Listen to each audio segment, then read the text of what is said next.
Fine. Okay. Yeah. All right. Okay. Yeah. It's a pleasure Okay. meeting you, Ernest. Thank you for taking the time to talk to me. Okay. Yeah, you had asked about the formation of the section. I was not really involved in the very first steps. Going way back, I've been in the IEEE since it was the IRE. I was the IRE student member prior to the formation of the IEEE. I was section chair in the Corpus Christi section. And I was also section chair in the Central Texas section, which at that time included Austin and San Antonio. And then I kind of dropped out of some of the section level activities. I was more involved in the life members group. And Scott Atkinson, Garrett, Neil Smith, a number of people uh, began movements toward forming the Lone Star section, which was very, very appropriate because traffic between San Antonio and Austin had just gotten intolerable. And it was Oh yeah. Oh boy. 35 is really a pain. Yeah. when I was chair, and that goes back into around to 1998, 97. I used to drive up there for meetings monthly, and they would come down here occasionally for meetings in San Antonio. But we had evolved to the point where we were holding separate meetings in Austin and in San Antonio. So it was very appropriate to split the section. Mhm. And Scott asked me to get involved after they had done a lot of the paperwork. And when I went to the meeting, then Scott said, Ernest would be a good secretary. I'm kind of a compulsive note taker at meetings. I write down everything that happens. And Mhm. so I became secretary, and actually I'm still secretary. I'm slightly over the 4-year term limit, but we haven't found a replacement yet. Thank you. Thank you for what you are doing. So So one of the first tasks was to figure out how we're going to maintain records. And Mhm. we discussed several different things. Paper records, of course, are pretty obsolete. And I didn't want to be lugging around boxes, bankers' boxes full of folders. So we decided to put them all on Google Drive. We have a Lone Star Section archive on Google Drive, organized by years, with all of the meeting notices of the section. We don't keep records for the chapters, but we have all the minutes of the XCOM meetings, motions, and activities, spring planning meeting, fall planning meeting. All of that is there in the archive, organized by year. This is accessible to anybody who requests it, and I think about half, well, no, maybe 20 or 30 people actually are involved in using Yeah, it. recently Walt gave me an access to that drive. Yeah, Mhm. I was able to see some of it. Yeah, thank you for organizing that. It's really well organized. Yes, it's always a couple of months behind because I keep current records on my computer, and we also keep some on the IEEE Collaboratech, which is more current information. And then as the time goes by and my minutes are published first as drafts, and everybody puts in their corrections, and when they're finally finalized, then I move them over to the archive. Mhm. So Do we record all the meetings, or we I, just write the minutes of meeting and we save it? I keep minutes of the XCOM Mhm. meetings, and we have slides. We have the presentations from the planning Mhm. meetings, but I don't take detailed minutes of those. Mhm. Okay. Okay. Yeah, that's great. Yeah. Well, usually I record all my meetings, so it's easier for us to review and do it. Yeah. But you are doing this by yourself. I know it's hard. And at Yes, this stage, we don't have a lot of activities going on. yes. Well, a lot of the discussions in the meetings are fairly trivial. The things that need to be captured for records are certainly motions that dealing with finance or formation or activities. So all of the official motions that are made and records that are made and so on. go down in the minutes. So, as a secretary for the section, could you briefly tell me how's the structure of the section now, how it's formed? You and me, we know who's the president, but let's tell our audience who's whom actually in this section. Well, let's see if I understand correctly that we set out to do our local operating procedures, our bylaws, mostly following the MGA guidelines or requirements. But there are a few places where we can deviate or where we have to define things. So we have the section officers. We have 4 elected officers, and then we have committees. We have a government committee, industrial relations committee, conferences committee, and of course the most recent one is the history committee, just recently added. So the elected officers, the committee chairs of the standing committees are all on the XCOM. The chairs of all of our chapters. How many committees do we have overall? Probably about 7 right now. We have 7 committees. two of those, the awards committee and the I think the HKN committee do not have a chair. We haven't found volunteers for those, but the others are all pretty active. And then, of course, the student branches. We have 5 student branches, a very large number for a fairly small section or medium-sized section. Yeah, congratulations. Garrett and me were talking about that recently. We just added the 5. I'm glad. So we have UTSA, we have Texas A&M. I think the last one was Texas A&M, isn't it? Yes, right. And we have St. Mary, Trinity University, St. Mary's University, St. Mary, University of the Incarnate Word. Okay. Yeah. Okay. So and a lot of the section is very involved with the student activities. We hold joint meetings with some of the student branches and invite them to our planning meetings, and they're supposed to send a representative to our XCOM meetings, but that doesn't always happen. Yeah, students are busy most of the time. As long as they have access to the information, that would be great. So total, how many members do we have, student members? And always I focus on the future and the young people. That's why I'm asking this question. Yeah, well, they're the future, Yeah, I would have to look that up. I would say somewhere near 100, a little over 100. Wow, that's a good number. I think that's a good number. Yeah, well, that's out of 5 different universities. The interesting thing, and I guess this is pretty typical of most universities, there are a lot of students that consider themselves electrical engineering majors, come to the meetings, but do not join the IEEE. They operate, some of them operate almost as an engineering club on campus. And you and me, we know why. Yeah. And we always struggle to get them to schedule their meetings in vTools. They will post things on social media. They'll get a big turnout, and we ask them, have you had any meetings? You don't list any meetings on vTools. Oh, yes, they have a long list of the meetings that they've held, the participation. So that's always a struggle. We try to convince them to use the IEEE formats and tools. Okay. You mentioned when you emailed me, you mentioned something interesting about your volunteer work with the San Antonio Museum of Science and Technology. If you can share some information with us about the formation of the museum itself and what's the purpose of this museum, why it's, we have a lot of museums in San Antonio, and what was your role? That is an interesting story. Let me go back to about 2010 or so. We had a very active life members group here.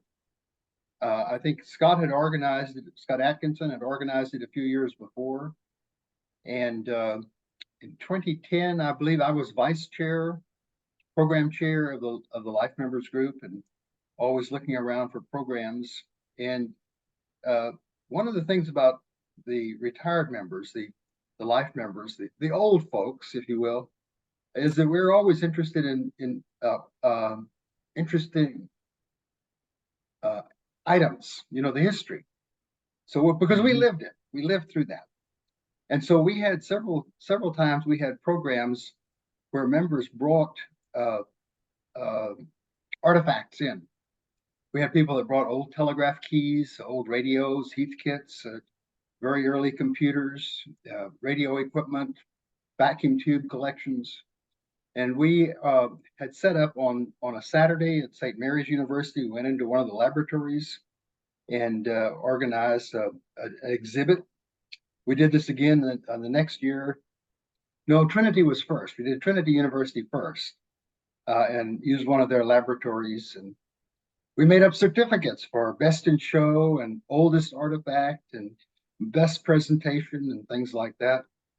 And I remember several of the students, this was a Saturday, and students were doing some project work. And they came into the lab and said, "Hey, I heard you have vacuum tubes here. I want to see a vacuum tube." Well, anyway, we had several Who's keeping a vacuum tube? Well, we have collections. We have collectors. I love that. I love Yeah, that. And the campus itself is inspiring. Trinity, or it's an old, beautiful campus too. that's right. Uh-huh. Mm. Well, so and then a year or two after that, the Whitty Museum, which is a regional natural history, primarily they focus on natural history of South Texas, organized a kind of a show and tell and invited us to come. And so we brought a bunch of things in and set up an exhibit there. Tom O'Brien had a little telegraph station that he operated, and we had some computers. And we talked to the staff at the Whitty and said, we should have a wing of your museum here dedicated toward technology, because all that you have here is rocks and fossils and plants and things. So they considered that, but then eventually they weren't interested. We discussed among ourselves the possibility of starting a museum, and that is a daunting task. It takes facilities, it takes people, it takes money, it takes space, and so on. So who was behind this idea? Was it yours? I was pushing it, I guess, and Garrett Pohamus, Tom O'Brien, Scott was involved, you know, a number of the people in the Life Members Group primarily. And about that time, I was listening to a local station here that had a Saturday morning program called Movers and Shakers, where they interviewed different people in San Antonio. And they talked to David Monroe about his collection. And the more that he explained what he had, and he had been collecting things since the time he was a data point engineer, the more he explained what he had, the more interested it became. You did not know David before, right? I had not. I had not. I heard him on the radio, and I tracked him down, and we made an appointment. At that time, he had a business called eWatch on I-10, and in the lobby of his building, he was building video security systems. And in the lobby, he had a collection, a few of the items from his collection on display. I arranged to meet him there, and I was just blown away by what he had already accomplished. But he was in the process of selling eWatch and moving the collection to Port San Antonio. That's the old Kelly Airfield, and there was space available there where he could set up his artifacts.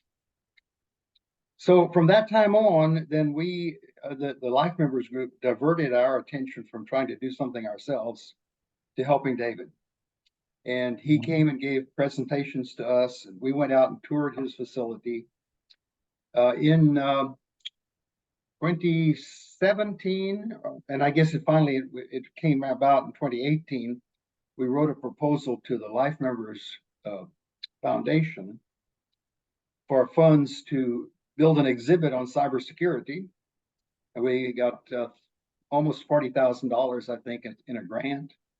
And we began working out there, and we built a number of displays, different things. We had some video displays and of cryptography equipment.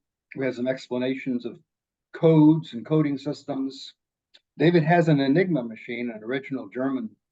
It's not the military, it's a business version, but it's on display there. And so we put explanations, curated the exhibits. We built a control center, operations center for cybersecurity. And really, that's a very good bonding experience for all the people that worked on it. And I thought it was very successful. We had a lot of good press, good reviews of the things we had built there. So that was kind of the beginning of it. And since that time, we've been working on other exhibits. We've helped try to bring some of his equipment, some of his old artifacts back into presentable condition. Some of them are pretty old and dusty, and most of them don't work. So we work on those. And usually on Saturday, there's several of the Life Members people that go out there and work on those things.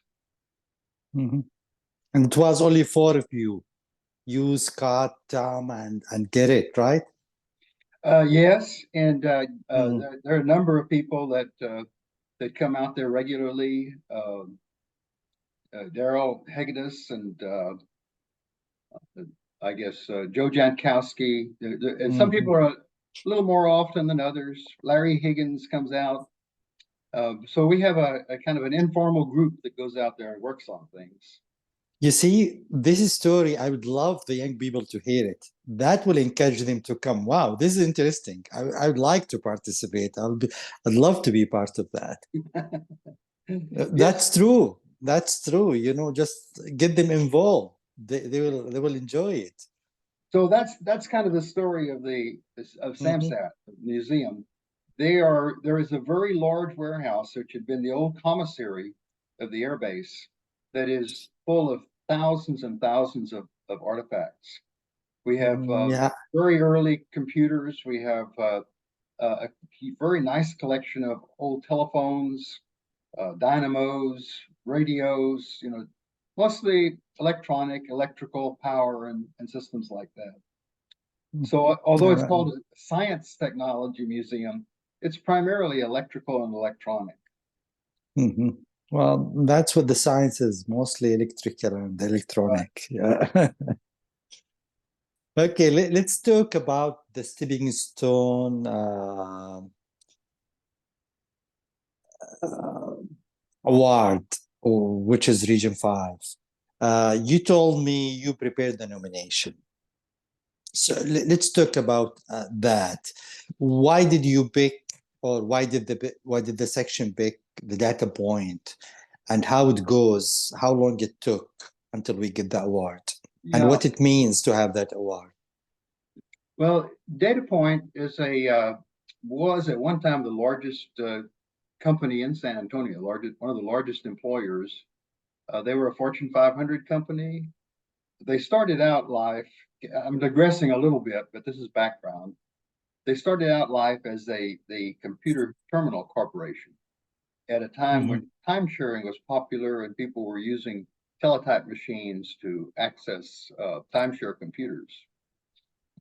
And 2 engineers from NASA had the idea to build a all electronic, they called it a glass teletype, that had a display screen and emulated an ASR 33 teletype, but didn't require paper tape or keyboard. Well, it had a keyboard, but not keys, didn't print, and so on. They put together a business plan. They went around shopping for funds. They ended up getting money from people in San Antonio, and they started the company. So it was a very, very successful company for some time. It's gone now. I heard from Lamotte that the bank, when they agreed to give them the finance, when they agreed to finance their project, the condition was to have the company in San Antonio. That's almost correct. I think the bank itself, that's Frost Bank, I think was the one that Frost was Bank, involved. yeah.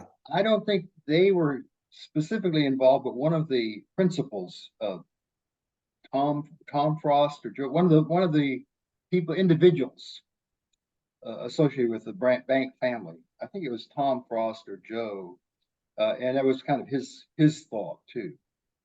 Right, but that's essentially correct. Yes.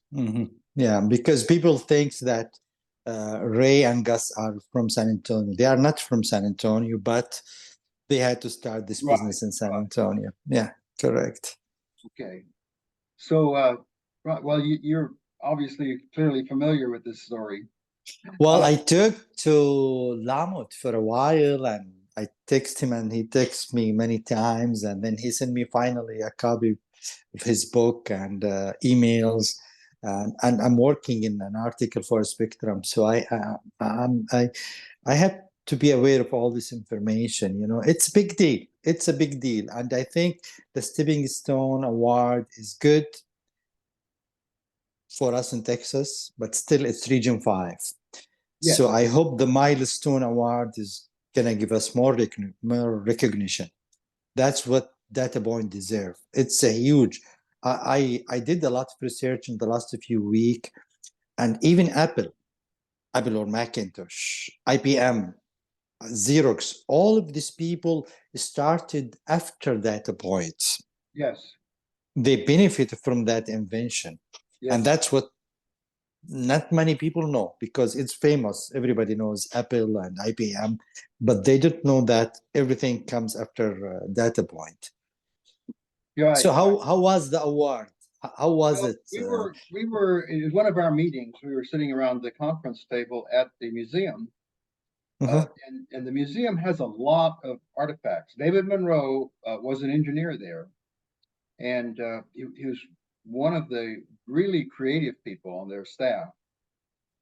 And when they kind of imploded, and that's a totally different story of all the problems they went through.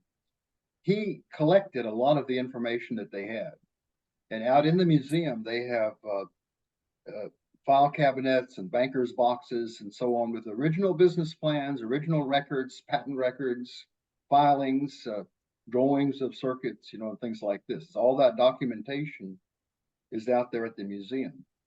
So we were sitting around the conference table and thinking about writing a application or a proposal for a milestone. And Scott suggested, why don't we do a stepping stone award? Because it would be much easier. We don't have to go to the same level, and it's not reviewed quite as stringently. And we did that. So we decided. And it takes longer time to get the milestone. Yes. So we wrote that proposal, and it was approved, and we got the plaque, and we had a nice dedication ceremony, and the plaque is now mounted out at the museum, which is one of the differences. The milestone awards require the plaques to be mounted where the invention occurred, and those buildings, the old Data Point buildings, have been completely repurposed, and they are accessible to the public, but there's nothing associated with technology then. They are by Wurzburg, right? I think that's what Lamet told me, but I don't know where the building is. I'm sorry. Wurzburg? Are they by Wurzburg? Yes. Of Wurzburg, yeah. They had several buildings. In fact, there's a street called Data Point Drive. Yeah, I remember that. I remember that. Yeah, I never paid attention. It's Data Point because of Data Point. Yes. Yeah. Anyway, we did that, and it was very successful, I thought, and it gave us some recognition. It gave some credibility to the claim of the 2200 as the first desktop computer. Our intent was to immediately apply for milestone award after that. And in fact, I did start that process. And then I got involved with the robotics and automation chapter here, and it's taken a lot of time. And I have to admit, I haven't followed up on the milestone Yeah, application. I need to do maybe it. we'll do it together. Yes. That Yeah. would be I think great. we should start. Yeah, we should start that process. I know it's going to take time, especially with all And this application. the advantage is that we have a very, very nice collection of original documentation out at the museum is papers and artifacts and many copies of different models of the 2200 and other data point Right. inventions and Yeah. so on. So it's a great Yeah. resource. Lamont shared with me some of these documents. Even he shared with me the purchase order copy, which they sent to Intel to do that 8080 processor. So I have some of this document now with me. So once we go to the milestone, I think I can share with you all of that. Yes, and in the out there in the records that are stored at the museum, there are some of the handwritten notes of the instruction set I for that love that. computer that Intel implemented. Yeah, that would be nice to have also. Yeah. That would be nice to have because the award, the milestone, you have to get not only document, we have to get even if there's some article written about uh, the data point, we have to share it. Yeah, yeah. I'm glad David Moore is still around and we can also contact him when we do that. That's great news. Do you know when this process might start?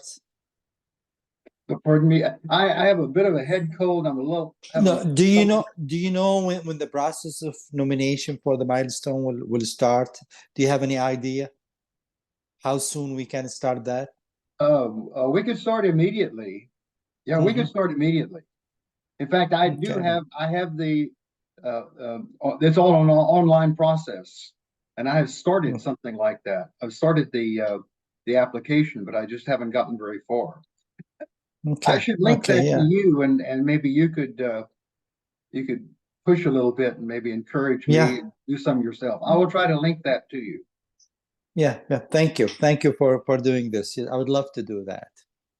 Are we planning? I know we don't have much time, but very quickly, are we planning to involve some of the student young professional with us in all this process to get them like universities student in this process? Do you think it would be a good idea to get them involved?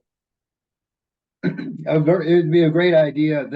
Hmm. They are very active in many of their own projects. We have invited them to come out and talk to them about doing things without a great deal of success. They have their own things that they're doing.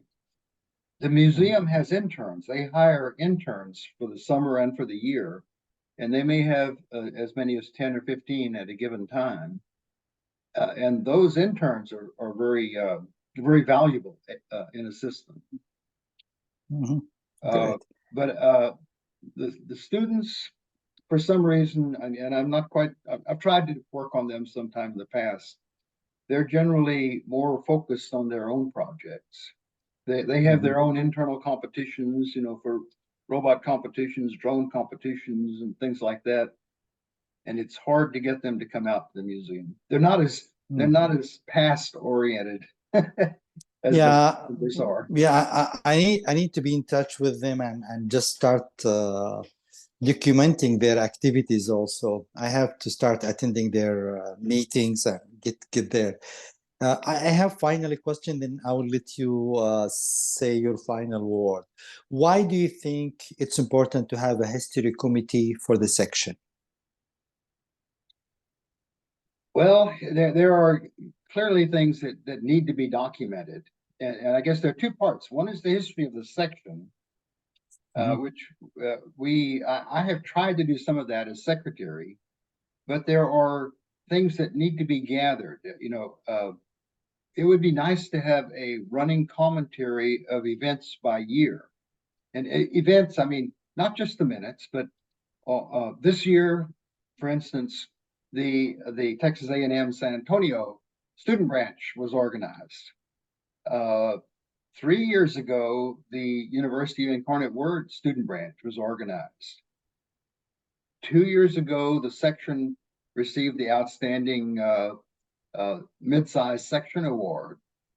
And 3 years ago, the Life Members Group received the Outstanding Life Member Award. It would be great to have a running commentary of all of the activities of the section. So that's one thing. I think we need a history committee. I've tried to do that, but it's a little bit haphazard. I miss things. I don't get information from some groups and things like that. Well, see, now last year, the St. Mary's student group won the Region 5 robot competition at the Region 5 meeting. All of these things should be put down and documented. It would be great. It would be wonderful. Years in the future, people would find that very interesting. Thank you for telling me about all of this. Well, and of course, I can't give you the exact dates or names or so on without going back. I'll find out. But we do have records, and I can look them up, and probably we could do something with that. And the second thing is that San Antonio, which is has not received recognition for all of the things that have occurred here, should have some, I guess, spokesperson or some advocate to try to bring this to public attention. This is not only for the I guess the status of the IEEE, but it provides goals for a lot of the maybe underprivileged or the minority students or the students that don't aspire to do something like this. They don't realize that, yes, San Antonio is an area where you can really excel. You can do things. And it's not just a data point. You know, there are many what we call San Antonio firsts. Like? Well, the Palma stent, the very original stent was invented here, first used at the medical center here in San Antonio. The first centrifuge that was used to train the astronauts was here at one of the air bases. Yeah, I have a list of those somewhere. I could pull out some others of them. I would love to have that list. Yeah. One of the first wireless LANs, that was a data point in activity when they had several different buildings, and they had wireless LAN communication way before 802.11 standard. Yeah, they have different name for it. Yeah, I agree with you. And they have the video conferencing also, which David Moore has now. Yeah. Right. That was primarily David's project, the video conferencing. So and there are a lot of things that just need to be brought to the public attention, and globally. I am insisting in this globally. I lived overseas. I never heard of data points. I never. Just think of that. We heard about IBM, Comback, digital, but we never heard of data points. It's important. It's important for the people. That's why the first thing I decided to write for Spectrum. You know, Spectrum is a global magazine. Yeah, I love that. And the museum and David's collection and the museum is a wonderful resource. All of this. Yeah, I tried to email him, but I did not get a response. I think I contacted his CEO, and he told me he's going to talk to him, but maybe he's busy, and maybe he's busy. He's always very, very busy. I thought of that. Do you have, Ernest, any final word before we wrap this? No, I think that in general, I think the move to split off the Lone Star section was a wonderful decision.